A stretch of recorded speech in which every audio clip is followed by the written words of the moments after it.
पंजे तो तुसा बहुत तरीके नाल बना के खादे हो सन, लेकिन जेड़े मैं बनाई पई इस तरीके नाल बिल्कुल भी ना बना के खादे हो सन। इतना मज़ेदार सालन बन सी कि इंशाअल्लाह सारे मेरे बहन भाई मेरी रेसिपी नु वेख के हैरान ही रह गए सन कि इतने मज़ेदार बाजी ने रेसिपी तैयार की है पई। बिस्मिल्लाहिर्रहमानिर्रहीम, अस्सलामु अलैकुम।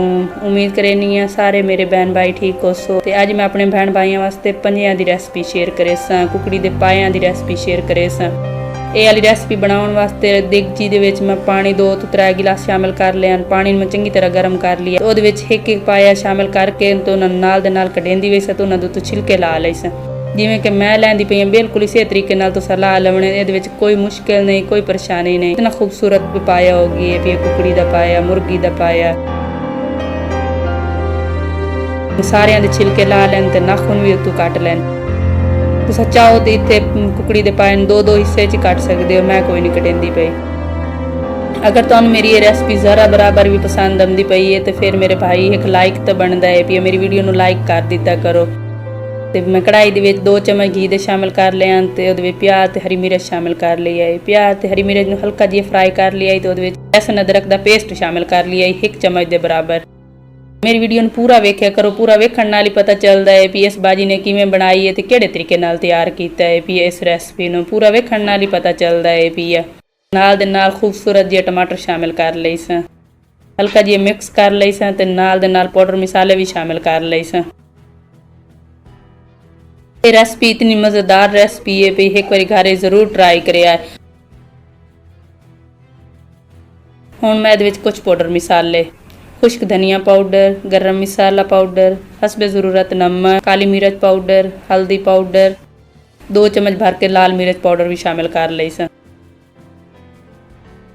मसाले मैं इत्थे चंगी तरह मिक्स कर लई सन ते मसाले दी अच्छी खासी बुनाई कर लई सन।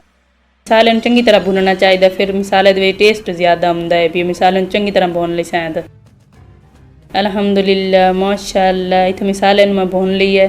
हुण मैं इहदे विच कुकड़ी दे पाए शामिल कर लए सन, मुर्गी दे पाए शामिल कर लए सन। कितना खूबसूरत मसाला इत्थे तैयार है पई है। बिस्मिल्लाहिर्रहमानिर्रहीम। मुर्गी दे पायां नूं मैं चंगी तरह धो लिया है, वॉश कर लिया है। अगर तुहानू मेरी ये रेसिपी पसंद आती पई है तो मेरी इस वीडियो नूं लाइक शेयर सबसक्राइब करना ना भुलिया है। बेल आइकन नूं भी दबा दिता करो ताकि आने वाली हर रेसिपी मेरी तुहाडे तक जल्दी पहुँच जाए। मेरे बहन भाइयों ने मैंने ये दसना है कि मेरी वीडियो कित्थों कित्थों ते किहड़े शहर च वेंदे पए हो। बस सानू पता लग पैंदा कि साडी वीडियो बहुत दूर दूर तक घूमदियां वदियां सानू खुशी महसूस होंदी है पई। मेरे चैनल नूं सबसक्राइब भी कर दिता करो, ये तुहाडी तरफों प्यार मुहब्बत होंदा है भी सानू हौसला हो पैंदा कि साडे बहन भाई साडी वीडियो वेंदे पैन, सानू सपोर्ट करेंदे पैन। मुर्गी दे पायां नूं इत्थे चंगी तरह भुन लिया तो हुण मैं इन्हां नूं मज़ीद पकाउण वास्ते इहदे विच 1 किलो पानी दा शामिल कर लई सां, 1 लीटर पानी दा शामिल कर लई सां। हल्का जिहा मिक्स करके ते ढक्कन ला के ते इत्थे मैं 30 ਤੋਂ 35 मिनट सालन नूं पकाई सां। अल्हम्दुलिल्लाह माशाअल्लाह 30 ਤੋਂ 35 मिनट पकावन तो बाद इत्थे पाए बिल्कुल गले खलेन पे, कुकड़ी दे पाए बिल्कुल गले खलेन पे जी।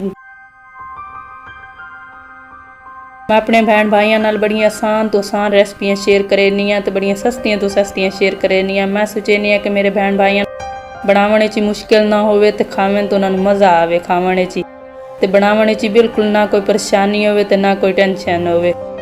अल्हम्दुलिल्लाह माशाअल्लाह कुकड़ियां दे पायां दे ते सालन मेरा तैयार है पई है। विखाईनी है तुहानू मैं फाइनल लुक विखाईनी है। अल्लाह पाक तुहानू अपने हिफ्ज़ो ईमान च रखे। अगली वीडियो च मुलाकात होसी। अल्लाह हाफिज़।